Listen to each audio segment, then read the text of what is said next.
Le Seigneur a dit, « Celui qui donnera un verre d'eau à l'un de mes plus petits frères le donnera à moi. » Il a dit aussi que nous perfectionnerons dans la sainteté peu à peu à l'image de Christ. Alors quand mon frère a dit qu'un de ses frères lui avait dit qu'il voyait Christ en lui, c'est le reflet du Seigneur. Sur le coup, on aurait pu s'imaginer, wow, mais la parole le dit. La parole écrite nous dit que nous marchons dans la sainteté en chaque jour davantage ressemblant à Christ. Et dans la... Excusez. Et ce matin, dans le petit catéchisme, ils ont parlé un peu de l'adoption. Je voulais continuer dans le même sens à parler justement de l'adoption que j'ai prêché il y a quelques semaines. Je vous en ai parlé il y a quelques semaines justement de cette adoption, que par cet acte de la libre grâce de Dieu, par laquelle il nous sort de la situation misérable d'enfants du diable, car nous étions tous des pécheurs. Dès notre naissance, nous avons hérité du péché d'Adam. Il nous sort de notre situation d'enfants du diable et nous reçoit dans sa famille comme ses enfants. Donc, dont il nous donne les droits, et les privilèges. Et cela grâce à l'œuvre de Jésus-Christ. Nous avons le privilège de pouvoir appeler Dieu Père, Abba. L'adoption est le plus grand privilège de l'Évangile. Prions. Seigneur Tout-Puissant, nous te remercions et te rendons gloire. Comme notre frère vient de témoigner et vient de prier pour le pardon des péchés, nous venons à toi, Seigneur, avec ce sang précieux qui nous couvre, le sang de Jésus à la croix qui nous lave de nos péchés. Parfois, c'est difficile d'apporter des prédications qui parlent du péché, mais c'est nécessaire. Car dans ta parole, c'est écrit. Nous devons prendre conscience que nous sommes des pécheurs et que le seul chemin, c'est toi, Seigneur. Tu es le chemin, la vérité et la vie, et nul ne vient au Père que par toi. Seigneur, délivre-nous de ces tentations. Délivre-nous, Seigneur, du mal que nous faisons. Garde-nous dans ta parole. Garde-nous, Seigneur, sous ton aile. Tu es un Dieu juste, un Dieu aimable, un Dieu aimant. Tu es un Dieu tout-puissant. Et nous te remercions, Seigneur, pour tout ce que tu fais pour nous à chaque jour. Amen. L'adoption. Mais est-ce tout?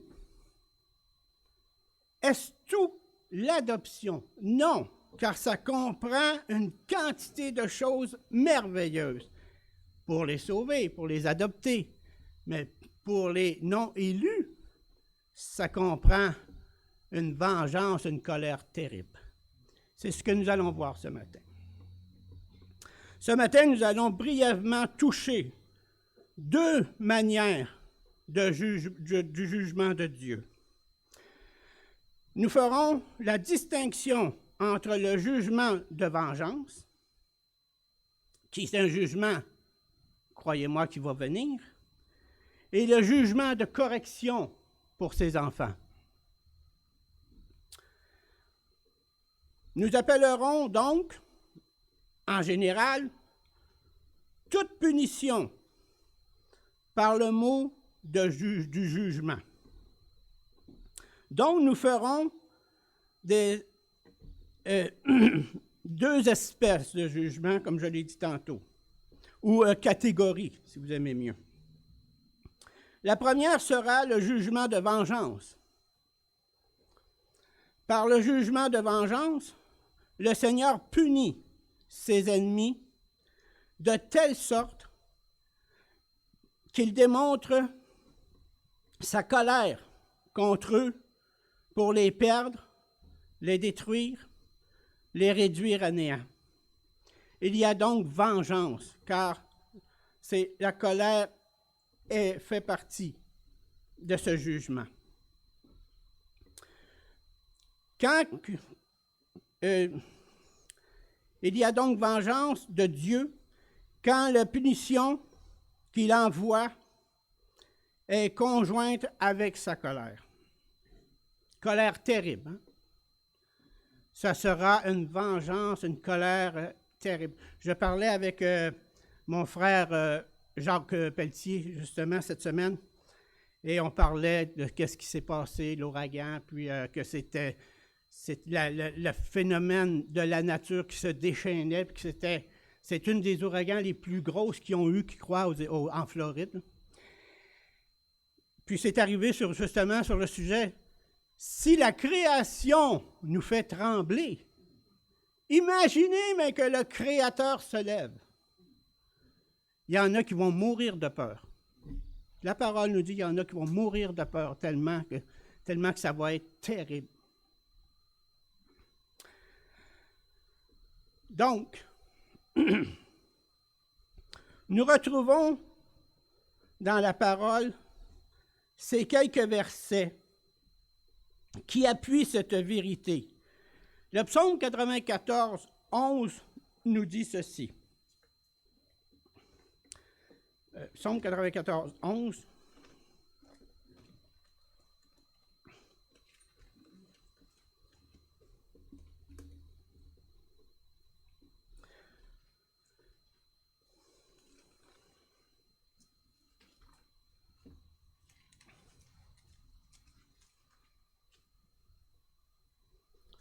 L'Éternel connaît les pensées de l'homme. Il sait qu'elles sont vaines. Heureux l'homme que tu châties, ô Éternel, et que tu instruis par ta loi. Déjà, nous voyons que l'Éternel rend compte à ses enfants. Il donne des châtiments pour les ramener dans le droit chemin. Et c'est tout un processus que nous allons voir ce matin. Excusez. Lève-toi, juge de la terre. Rends aux orgueilleux selon leurs œuvres, nous dit la parole. Ça, c'est dans le même psaume 94, 2. C'est un châtiment qui va venir sur eux. Et nous allons avoir des exemples qui vont nous amener à voir que c'est appuyé par la parole. Et que dire? Nous parlons de la parole. Et que dire de Jérémie? Jérémie nous dit dans Jérémie 11. Et d'ailleurs, nous allons rester pas mal dans Jérémie pour un escousse. Jérémie 11, 20.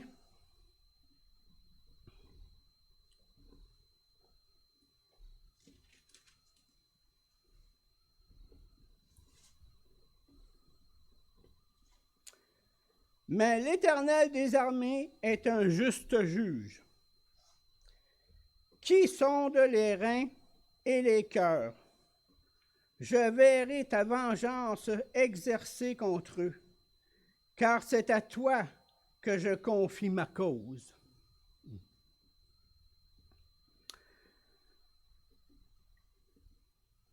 Et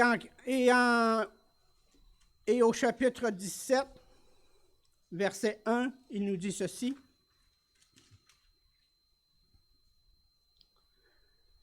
Le péché de Judas est écrit avec un burin de fer, avec une pointe de diamant. Il est gravé sur la table de leur cœur. Et c'est les cornes de vos autels, et sur les cornes de vos autels.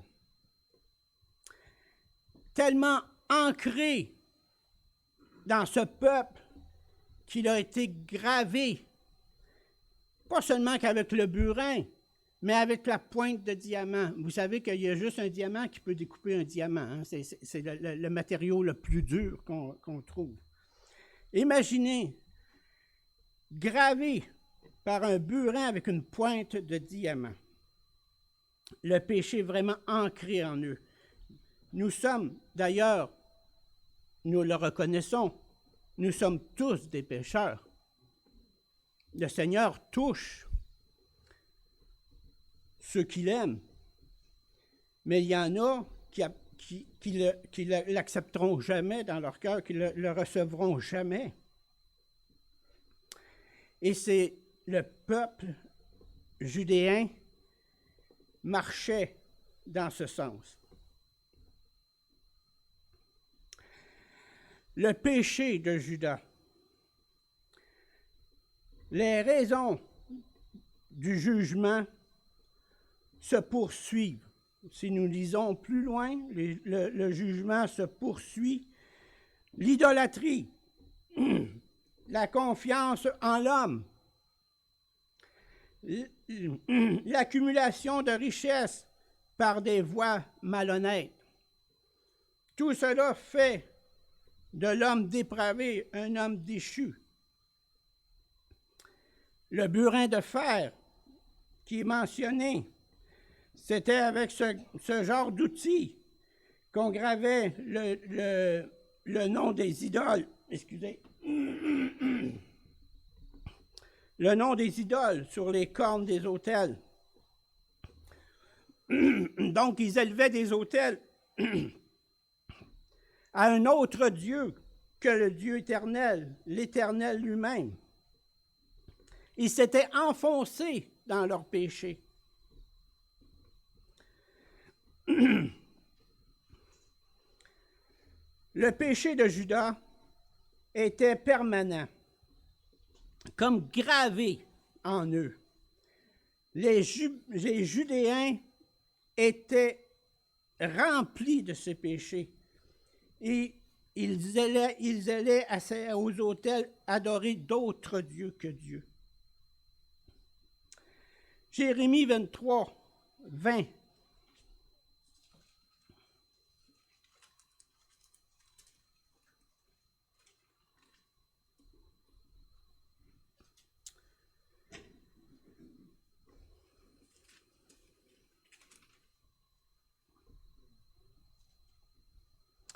La colère de l'Éternel ne se calmera pas jusqu'à ce qu'il ait accompli, exécuté les desseins de son cœur.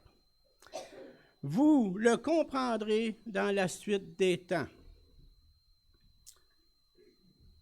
À venir, la suite des temps, vous comprendrez. Sa colère ne se calmera pas, elle va s'accomplir.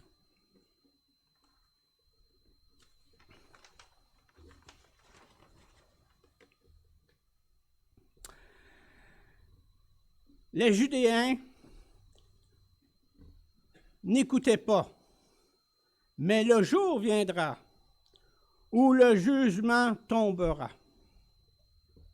C'est ce que le Seigneur avertit dans sa parole. Car selon la loi mosaïque, les faux prophètes qui les conduisaient vers des choses du néant auraient dû être lapidés à mort. Jérémie 23, 16.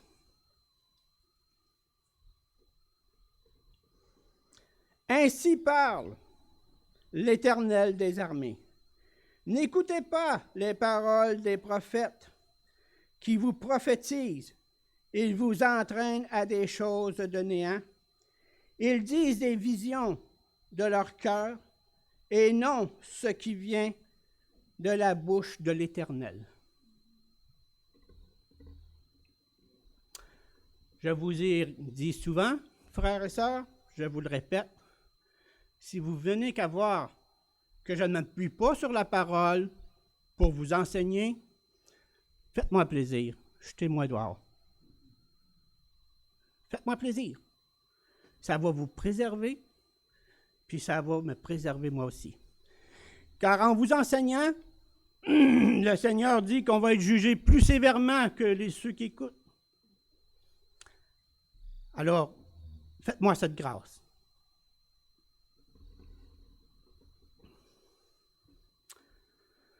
Ils n'écoutaient pas. Ils en faisaient à leur tête.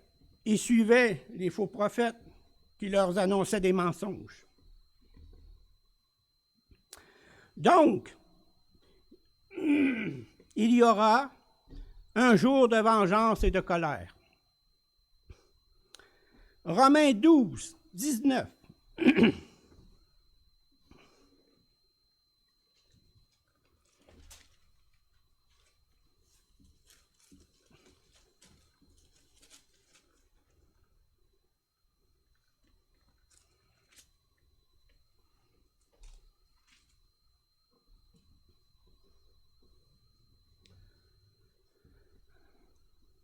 Romains 12, 19.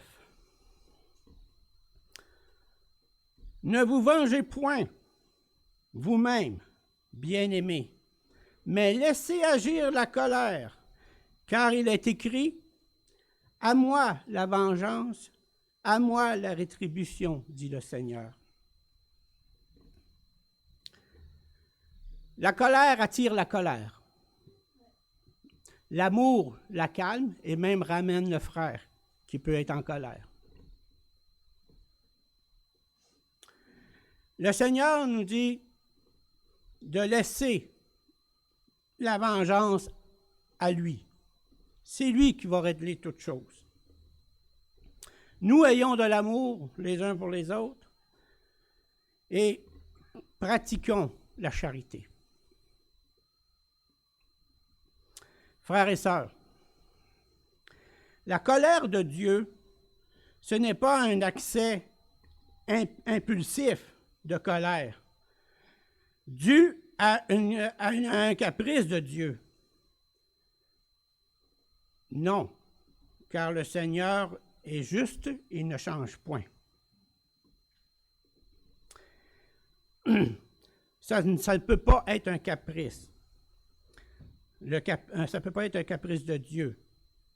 Et il ne vise pas ceux qu'il n'aime pas, car leur destinée est déjà toute écrite. C'est la réponse, justement, c'est la réponse arrêtée et déterminée d'un Dieu juste face au péché. Il ne peut tolérer le péché,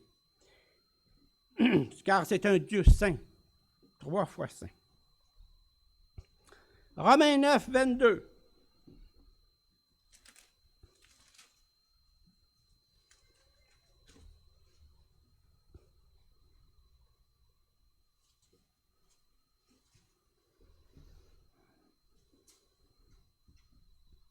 Et que dire?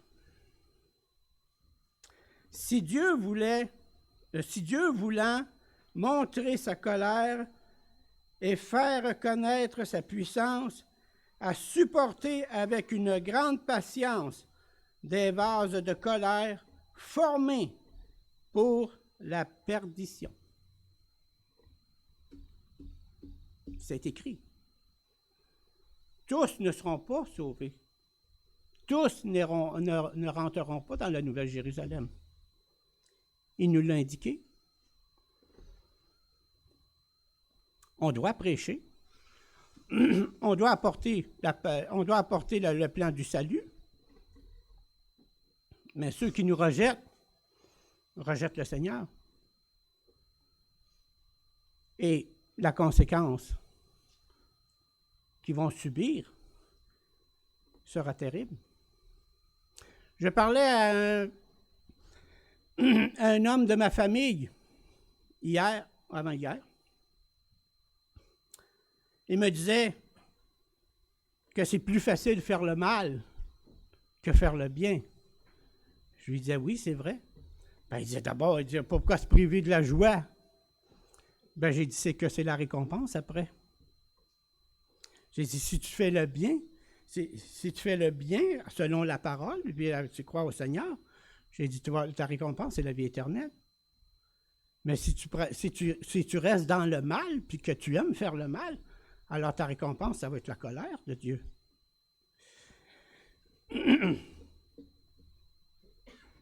Sur ça, il m'a regardé, puis il a quitté.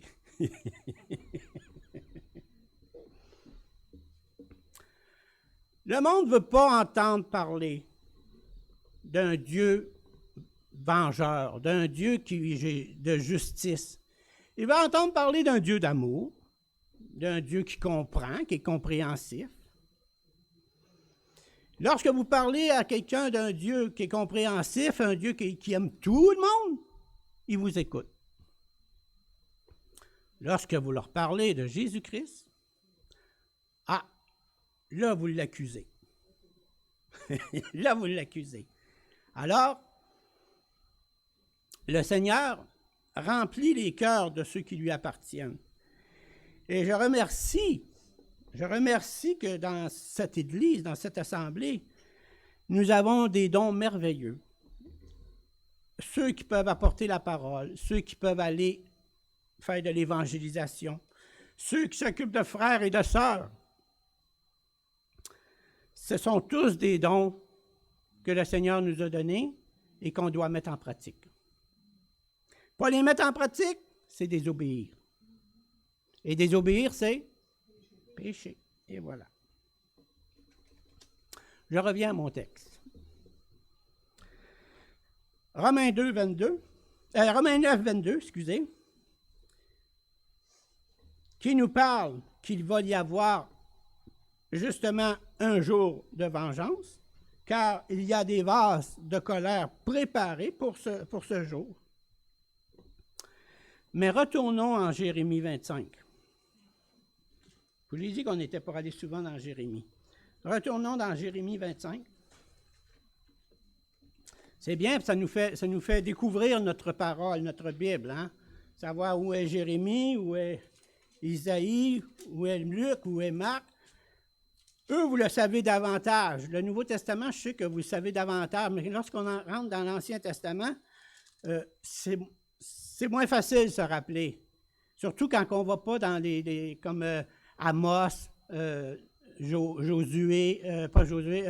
Jonas. Puis, Habakkuk, c'est où ça? C'est-tu dans la Bible? Oui. Alors, vous voyez, c'est pas facile de se promener dans la parole. C'est pourquoi il faut l'étudier à chaque jour. Hein? Regardez votre parole à chaque jour. Vous allez en sortir grandi. Alors, je vous ai dit quoi, là? Jérémie. 25, OK. 25 quoi? On va commencer à lire 25, 15.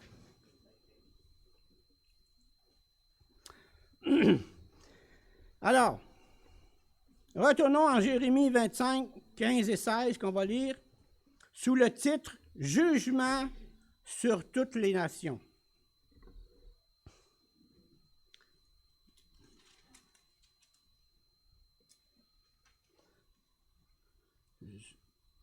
Jérémie 25, 15. Hein?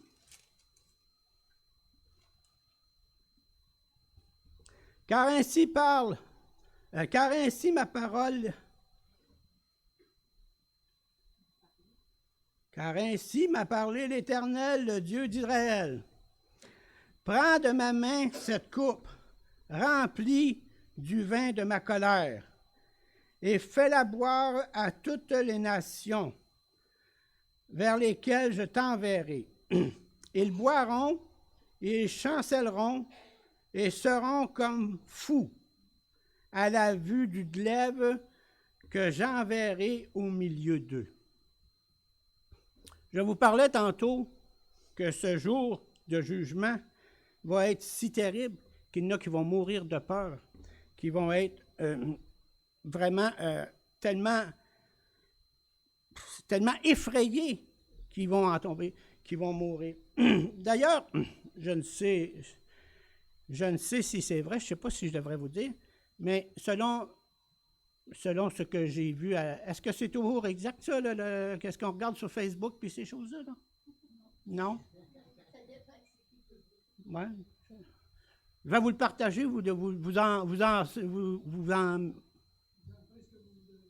non, mais selon votre expérience, vous direz si c'est vrai ou pas. Ça a l'air que lorsqu'il y a un gros tremblement de terre, il y a certains animaux ils ressemblent, mais ils ont tellement peur qu'ils tombent comme dans un genre de coma, puis ils reviennent un bout de temps après que ça... Je ne sais pas si c'est vrai, ça a été écrit sur Facebook. Je ne devrais pas vous conter des mensonges de même. Alors, le jugement qui va venir va être terrible. Pour que les personnes meurent de peur, là, c'est quelque chose.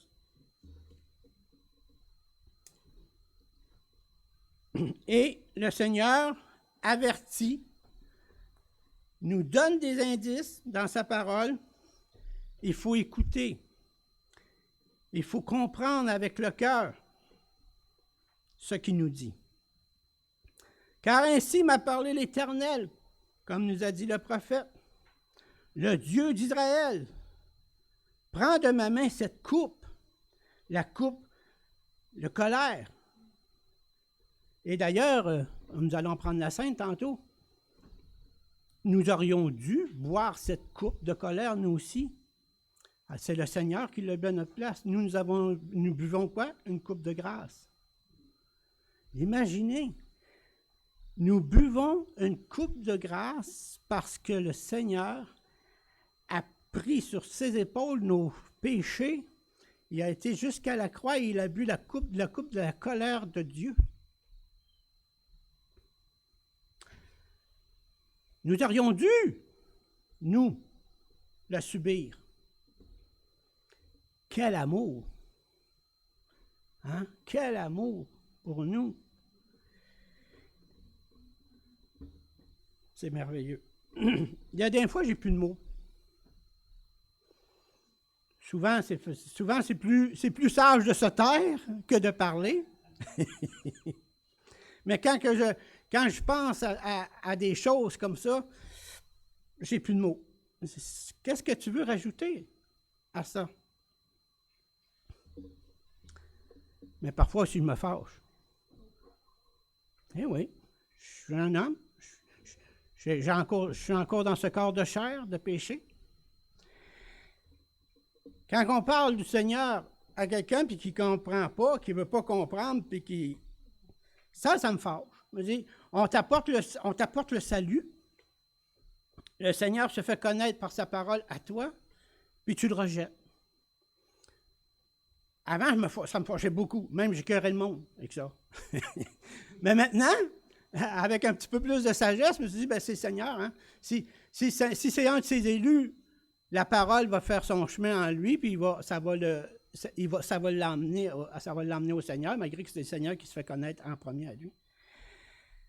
Ça me fâche beaucoup moins, puis parce que je laisse les circonstances au Seigneur. C'est le Seigneur qui... Je remercie le Seigneur qui donne ces occasions d'apporter la parole. Le jugement de vengeance. Tous ceux qui ont de l'amour pour les frères et sœurs, puis qui ont de l'amour pour ceux qui sont dans le monde, sont peinés, sont tristes de savoir qu'il va y avoir un jour de vengeance. Je vous dis ça avec assurance. Aura-t-il lieu ce jour de vengeance? Certainement. Certainement. N'oubliez pas que les saints le réclament. Apocalypse 6.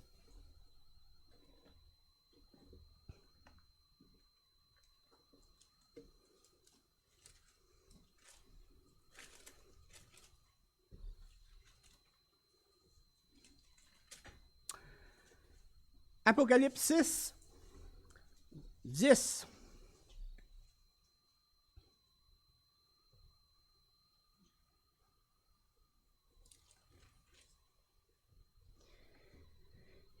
Ils crièrent d'une voix forte en disant, « Jusqu'à quand, Maître, saint et véritable, tarderas-tu à juger et à tirer vengeance de notre sang sur les habitants de la terre? » Les saints le réclament.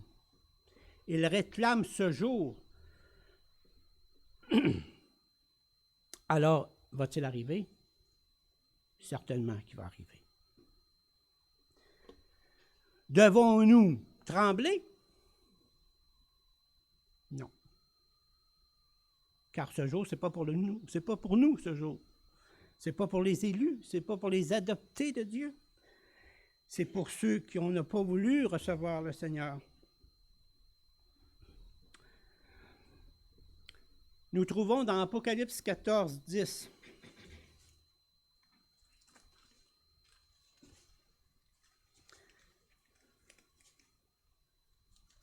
Je vous fais tourner ce matin, hein? Il boira lui aussi du vin de la frayeur, de la fureur, de Dieu, versé sans mélange dans la coupe de sa colère, et il sera tourmenté dans le feu et le soufre devant les saints anges et devant l'agneau. Je vois que vous êtes resté encore calme. Donc, je remercie le Seigneur que vous avez cette assurance que présentement, ce que je dis ne vous touchera pas. Par la foi, nous marcherons. Et par la foi, nous triompherons, nous vaincrons. Merci Seigneur. J'ai terminé mon premier sujet. Sujet de peur pour les inconvertis. Sujet de joie, d'un sens, pour les élus. Justement, notre deuxième sujet, le jugement de correction. Attention, ça s'adresse à nous.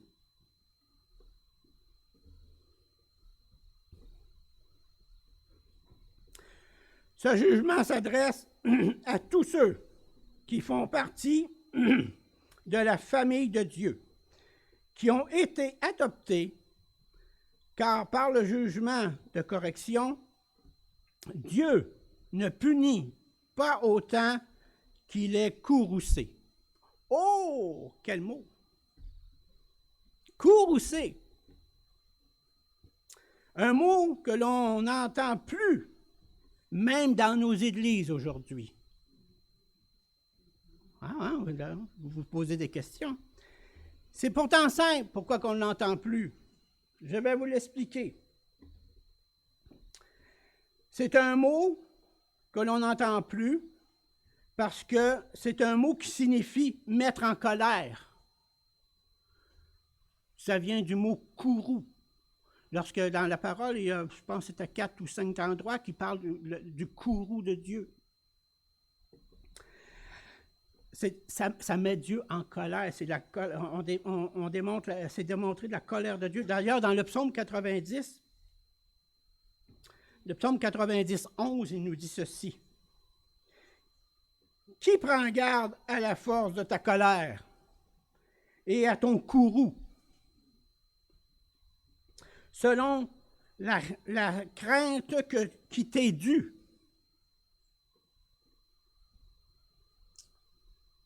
Est-ce que Dieu, pour nous, qui est un Dieu 3 fois saint, comment nous approchons-nous de lui? Est-ce qu'on s'approche avec hautain, avec autorité. Hey, Dieu, c'est toi, il faut te faire ça, parce que moi, souvent, dans les prières, on se laisse aller. Comment nous approchons-nous de Dieu? Est-ce que on est, est-ce qu'on est reconnaissant? Est-ce que le Seigneur doit être à notre service? Non.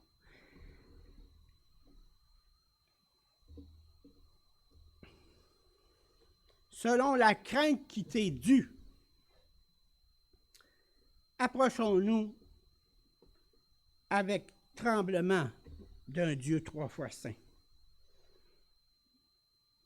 Il ne faut donc pas nommer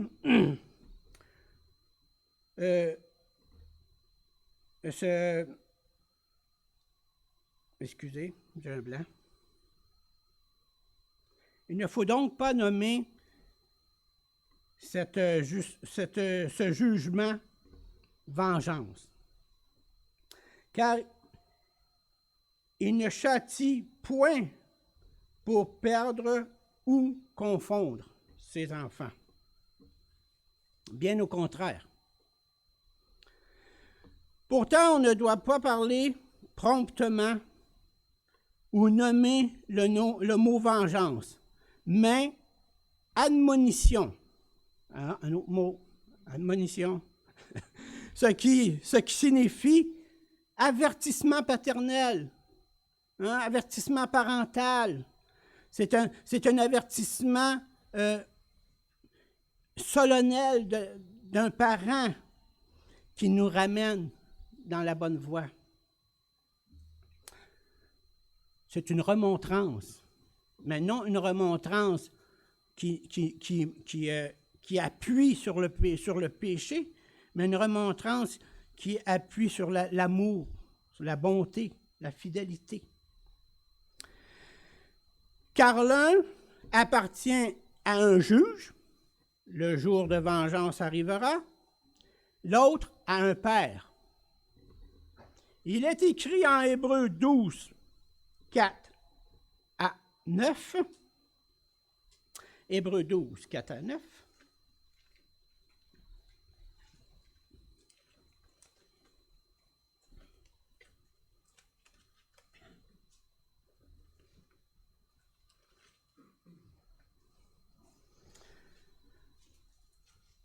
Vous n'avez pas encore résisté jusqu'au sang en luttant contre le péché.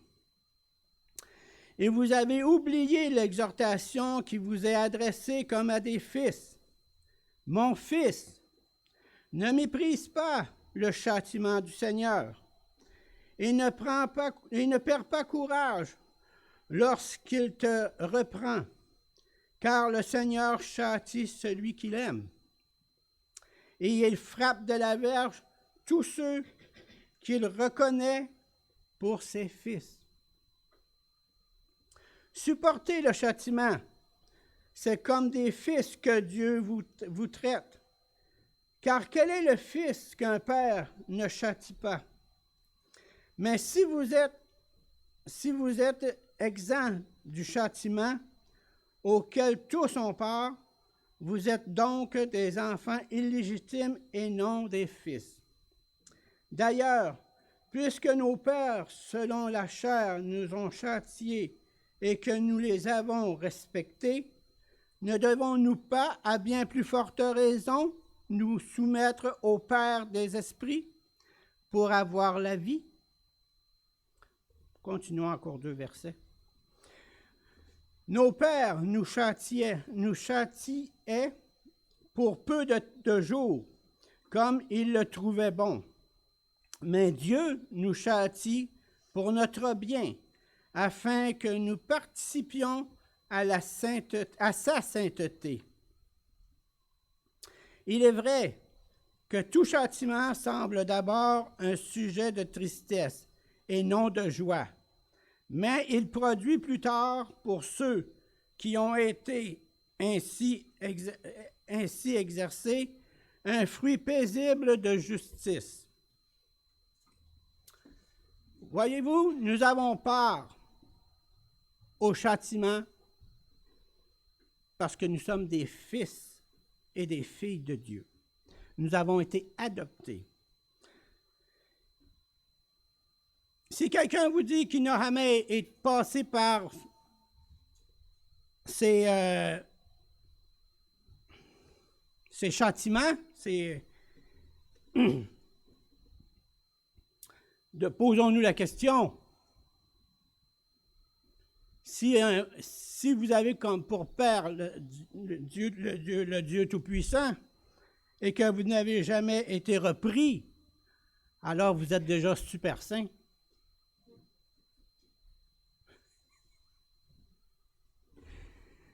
Ou vous ne lui appartenez pas.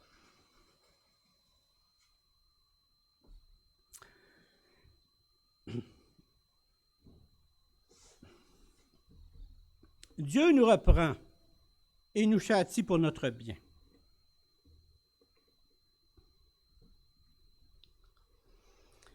Comme je vous ai dit tantôt,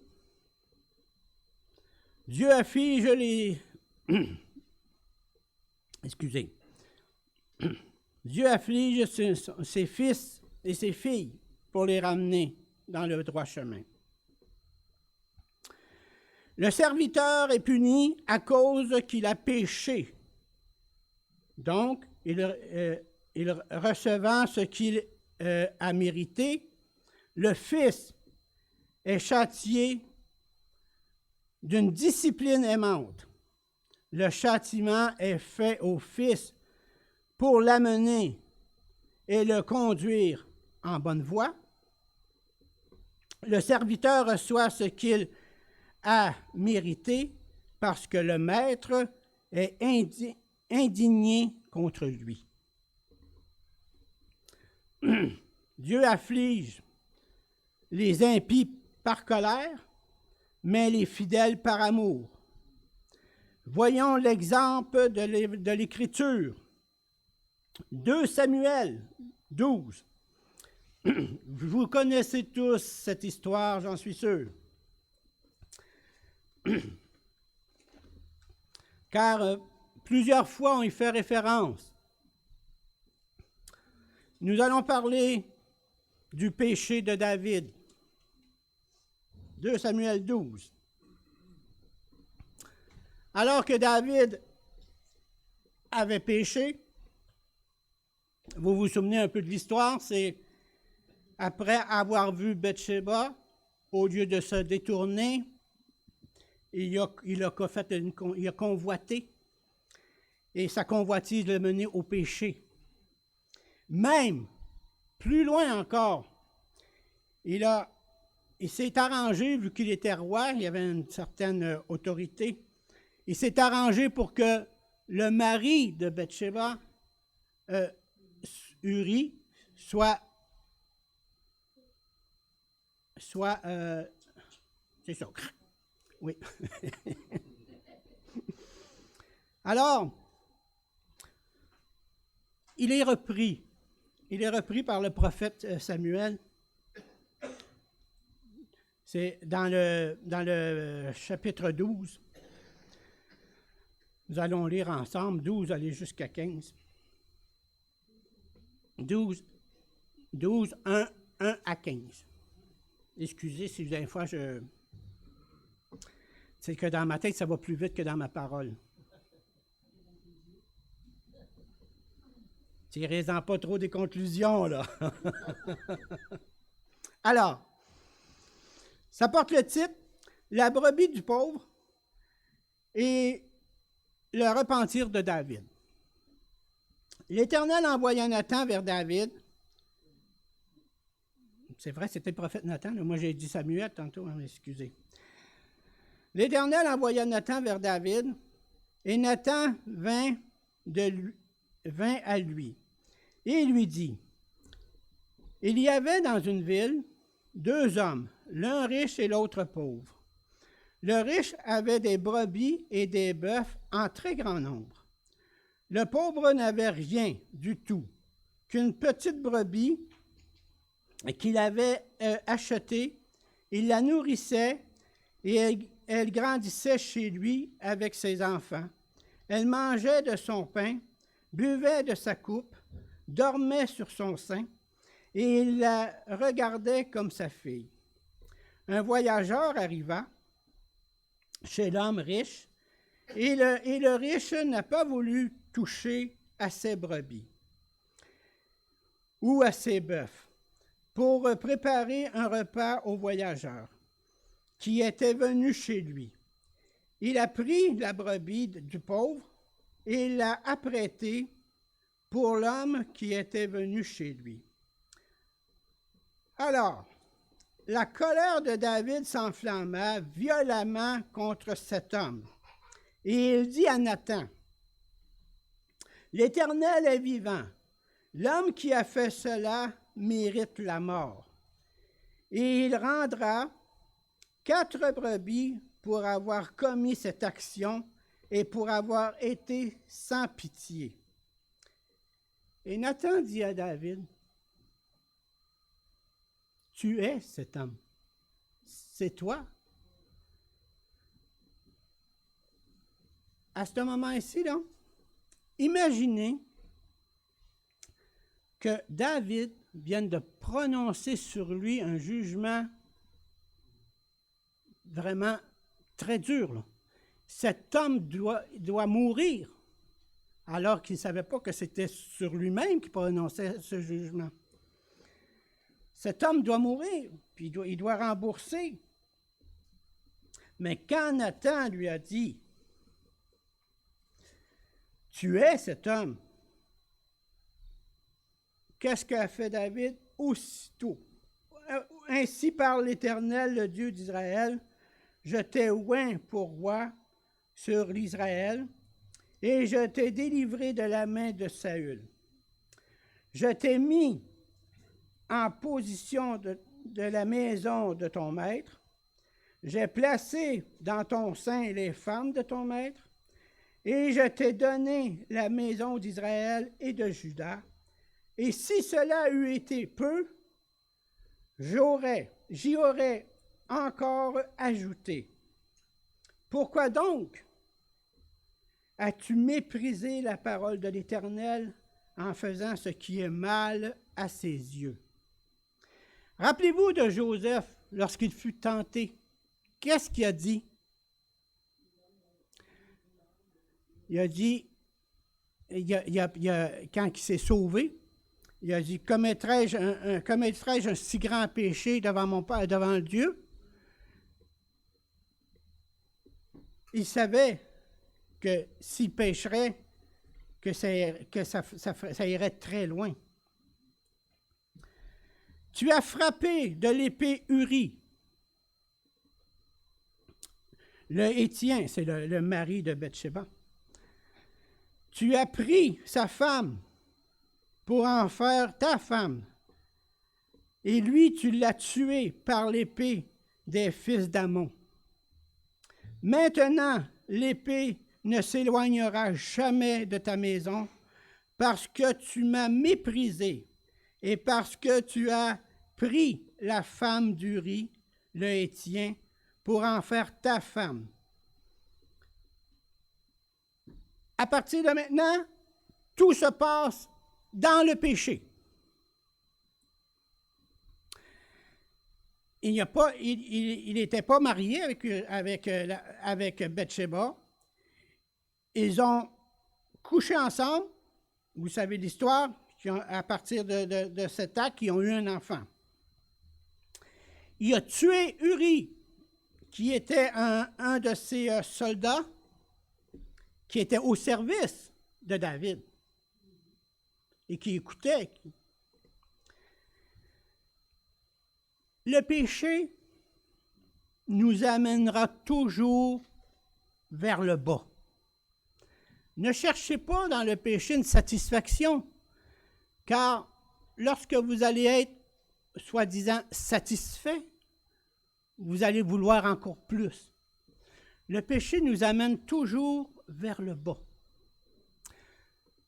Quand que tu pêches, il y a des conséquences. Et les conséquences nous amènent à mentir. Et les mensonges nous entraînent à d'autres mensonges. C'est une roue, c'est un cercle infernal qui nous attend.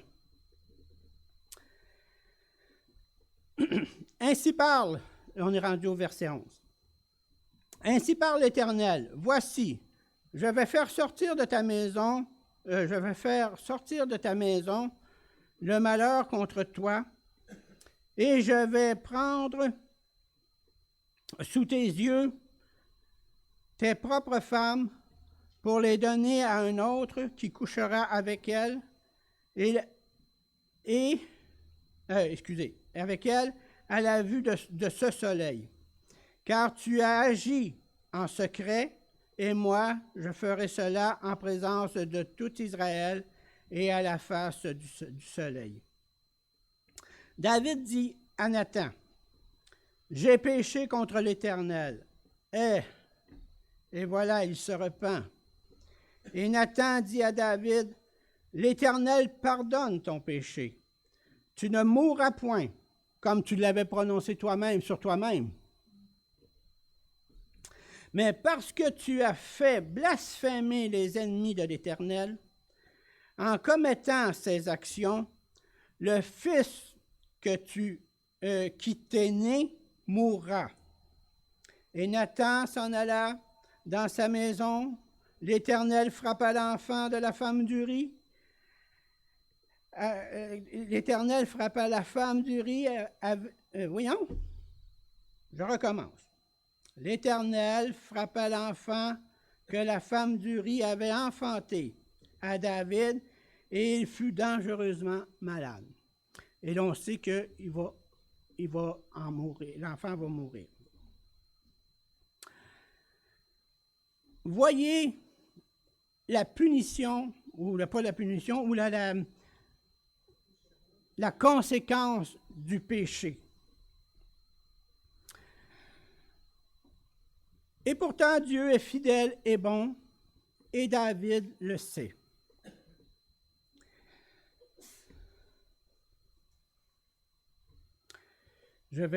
OK. Nous avons lu. OK. La fidélité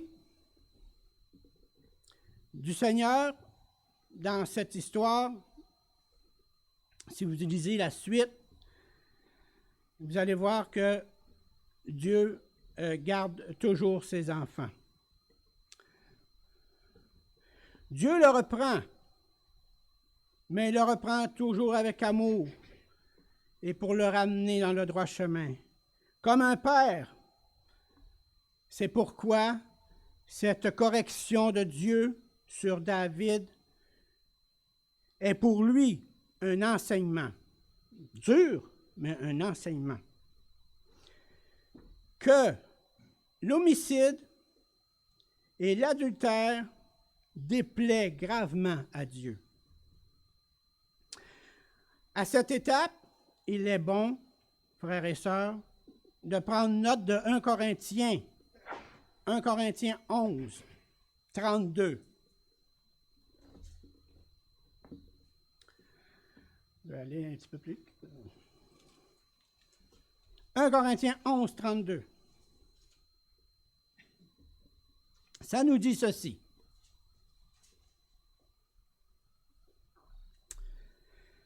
Mais quand nous sommes jugés, nous sommes châtiés par le Seigneur, afin que nous ne soyons pas condamnés avec le monde.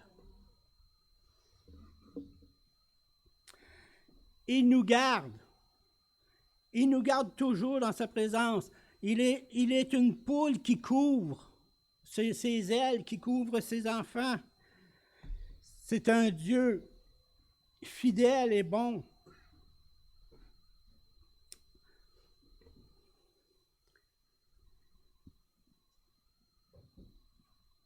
Excusez.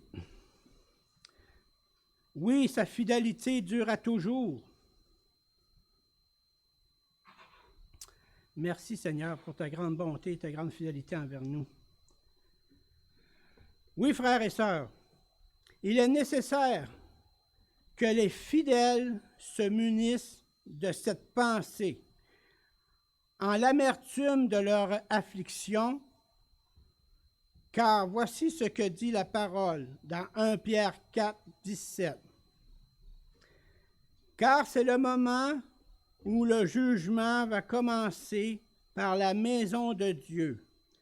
Or, si c'est par nous qu'il commence, quelle sera la fin de ceux qui n'obéissent pas à l'Évangile de Dieu? Nous avons comme privilège d'être adoptés. Un père. Vous savez, vous les papas, hein, quand vos enfants déroguent de qu'est-ce que vous leur avez demandé, bien, vous les ramenez à l'ordre. Alors, notre Père céleste nous ramène à l'ordre. David confessa, « J'ai péché contre l'Éternel. » Dans sa grâce, l'Éternel pardonna le péché de David. Mais ce dernier dut supporter les inévitables conséquences de ses actes. Et c'est ce qui est une chose dure à supporter. Nous avons un péché, nous demandons pardon, mais ce péché que nous demandons pardon nous est pardonné, mais nous avons les conséquences de ce péché. David a appris et a tiré leçon par la suite. Et il le prouve, il le démontre dans les psaumes. Le psaume 6, 2 dit ceci. « L'Éternel ne me punit pas, Éternel ne me punit pas dans ta colère, et ne me châtie pas dans ta fureur. » Il apprend. Le psaume 94, 12. « Heureux l'homme que tu châties, que nous avons lu tantôt, ô Éternel, et que tu instruis par ta loi. »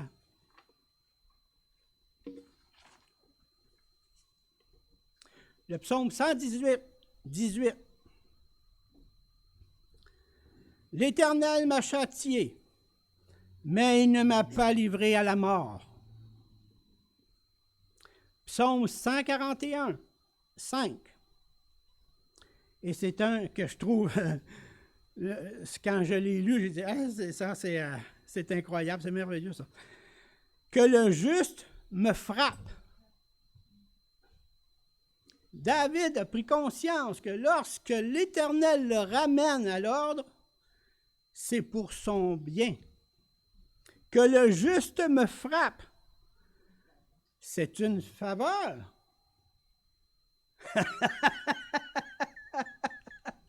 C'est une faveur que le juste me ramène dans le droit chemin.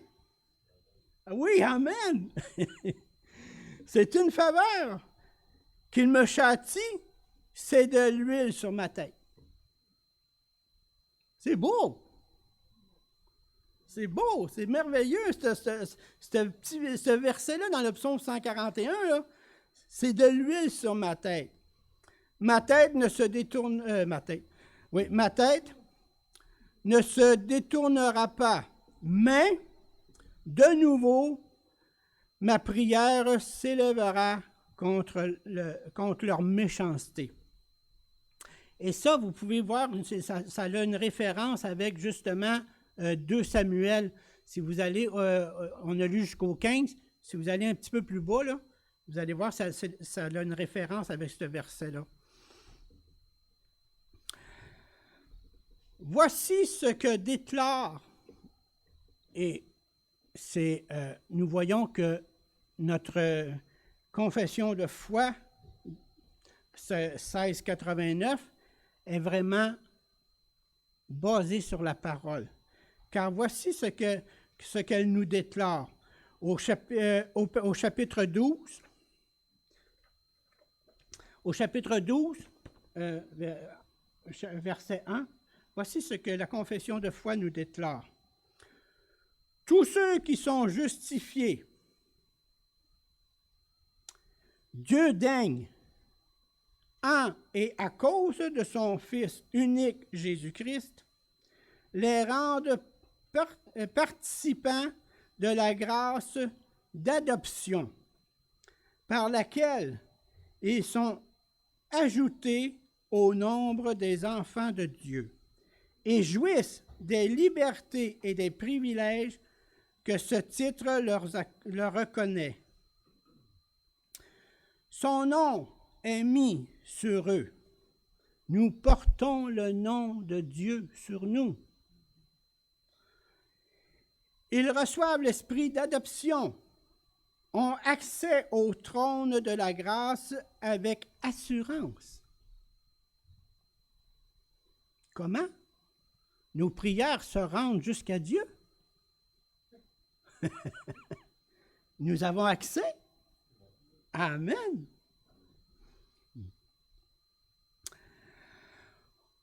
On a accès au trône de la grâce avec assurance et peuvent s'écrier Abba, Père.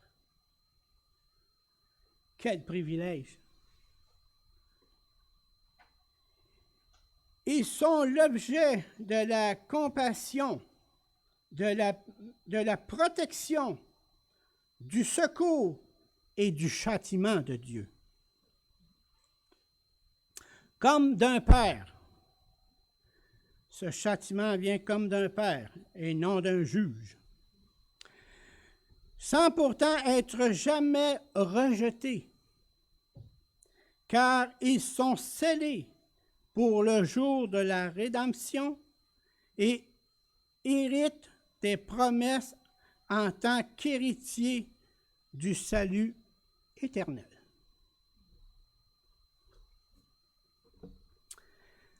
On n'aurait pas besoin de rajouter autre chose. Tout a été dit, mais comme on est des enfants oublieux, on va vous le redire et vous le redire. Vous allez avoir 80 ans, on va vous le redire. Et ça va être pour notre bien. Le Seigneur,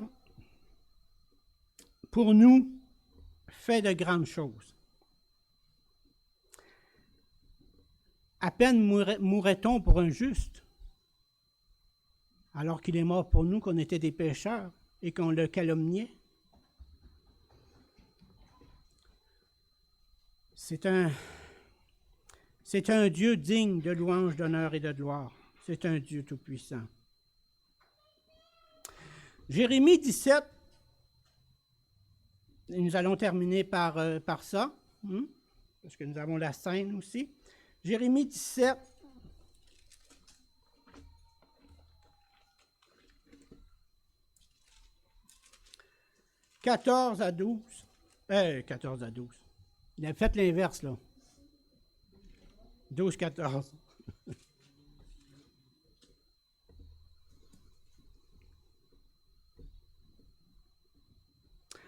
Je vais terminer par ça. Il est un trône de gloire élevé dès le commencement. C'est le lieu de notre sanctuaire. Toi qui es l'espérance d'Israël, ô Éternel, tous ceux qui t'abandonnent seront confondus. Ceux qui se détournent de moi seront inscrits sur la terre, car ils abandonnent la source d'eau vive, l'Éternel. Guéris-moi, Éternel, et je serai guéri. Sauve-moi, et je serai sauvé.